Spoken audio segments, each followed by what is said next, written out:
ఇందిరమ్మ ఇంటి తొలి గృహ ప్రవేశం హాజరైన ఎమ్మెల్యే మేఘారెడ్డి దంపతులకు నూతన వస్త్రాలు అందించి అభినందించిన ఎమ్మెల్యే ఇందిరమ్మ రాజ్యంలో నెరవేరిన సొంతటి కళ ఆనందం వ్యక్తం చేసిన లబ్ధిదారులు. ఇందిరమ్మ రాజ్యంలో నిరుపేదల సొంతటి కళ నెరవేరింది. ఎన్నో ఏళ్లుగా సొంతటి నిర్మాణం కోసం కళ్ళుగన్న కుటుంబాలు నేడు ఇందిరమ్మ ఇంటి నిర్మాణాలతో వారి సొంతటి కళను నెరవేర్చుకుంటున్నారు. ఈ సందర్భంగా శాసనసభ్యులు మేఘారెడ్డి ఇచ్చిన మాట ప్రకారం ఇందిరమ్మ ఇల్లు నిర్మించుకుంటున్న లబ్ధిదారులకు నూతన వస్త్రాలు అందించే శుభాకాంక్షలు తెలియజేశారు. వనపర్తి నియోజకవర్గం ఎదల మండలం చిర్కపల్లి గాంధీనగర్ కాలనీలో దేవరి రేణుక వైవ స్వామి నిర్మించుకున్న నూతన ఇందిరమ్మ ఇంటి గృహ ప్రవేశానికి బుధవారం వనపర్తి శాసనసభ్యులు తూడి మేఘారెడ్డి హాజరయ్యారు. ఈ సందర్భంగా ఎమ్మెల్యే గృహ నిర్మాణం చేసుకున్న కుటుంబ సభ్యులకు నూతన వస్త్రాలు అందించి అభినందించారు. ఈ సందర్భంగా ఎమ్మెల్యే మాట్లాడుతూ గత 10 సంవత్సరాల కాలంలో ఇల్లు లేని నిరుపేదలు తీవ్ర ఇబ్బందులు అనుభవించారని, నేడు కాంగ్రెస్ ప్రభుత్వ హయాంలో ఇల్లు లేని ప్రతి ఒక్కరికి 5 లక్షల రూపాయల ఖర్చుతో సొంత టికెల సాకారం చేస్తుందని ఎమ్మెల్యే తెలిపారు.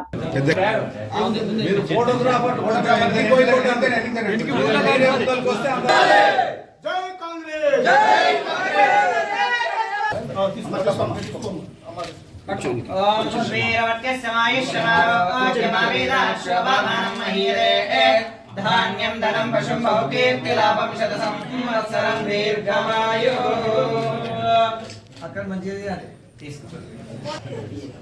కూర్చోటి అట్లే కూర్చో.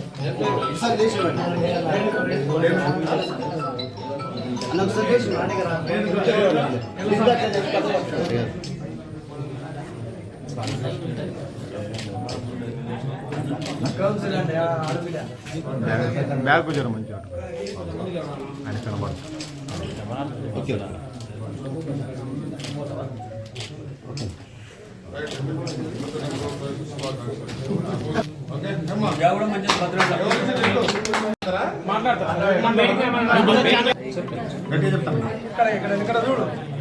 ఇక్కడ చూసి గట్టి చెప్పాలి.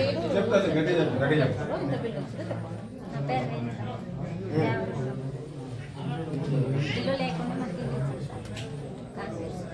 ఇందిరమ్మ బిల్లు 4 వచ్చింది సార్.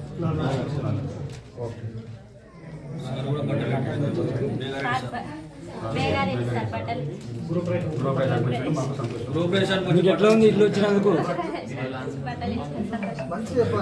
నియోజకవర్గంలో ఏదుల మండలం చిరికేపల్లి గ్రామం గాంధీనగర్ కాలనీలో రేణుక ఎల్లస్వామి గారు ఈరోజు ఇందిరమ్మ ఇల్లు ఇచ్చిన మొట్టమొదటిగా 3500లో మొట్టమొదటి ఇల్లు కంప్లీట్ అయింది. దాన్ని ఈరోజు శ్రావణమాసం మళ్ళీ గృహప్రవేశం చేసుకుంటున్నారు. ఆ గృహప్రవేశానికి నేను నాతో పాటు నాయకులందరూ వచ్చిన్నారు. అందరం ఈ రేణుక ఎల్లస్వామి గారికి ఇప్పుడే గృహప్రవేశం సందర్భంగా నేను ఇంతకుముందు ప్రొసీడింగ్ ఇచ్చిన రోజు కమిట్మెంట్ ఇచ్చిన ముగ్గు వేయడానికి వస్తాం, గృహప్రవేశానికి వస్తామని. గృహప్రవేశానికి వచ్చినప్పుడు అందరూ మేము ఇచ్చిన ఇందిరమ్మ రాజ్యంలో ఇందిరమ్మ ఇచ్చిన ప్రొసీడింగ్లు ఇచ్చిన అందరు లబ్ధిదారులకు నేను నా సొంత డబ్బులతో బట్టలు పెడతామని చెప్పినాం. చీర, పంచె, పసుపు, కుంకుమ, టవల్స్ అన్ని అవి ఇప్పుడే ఇచ్చుకున్నాం. సో వనపర్తి నియోజకవర్గంలో ఇంకొక 2000 ఒక్క పూరి గుడిసె లేకుండా, ఒక మట్టిలు లేకుండా, రేకులు లేకుండా చేసే బాధ్యత మేము తీసుకుంటున్నాం. ఈ కార్యక్రమం ఇంత మంచి కార్యక్రమం ఇచ్చి ఒక లబ్ధిదారునికి 5 లక్షలు ఇచ్చిన గౌరవ హౌసింగ్ శాఖ మంత్రి పొంగులేటి శ్రీనివాసరెడ్డి గారికి, గౌరవ ముఖ్యమంత్రి రేవంత్ రెడ్డి గారికి వనపర్తి నియోజకవర్గం ప్రత్యేకంగా ధన్యవాదాలు. Thank you.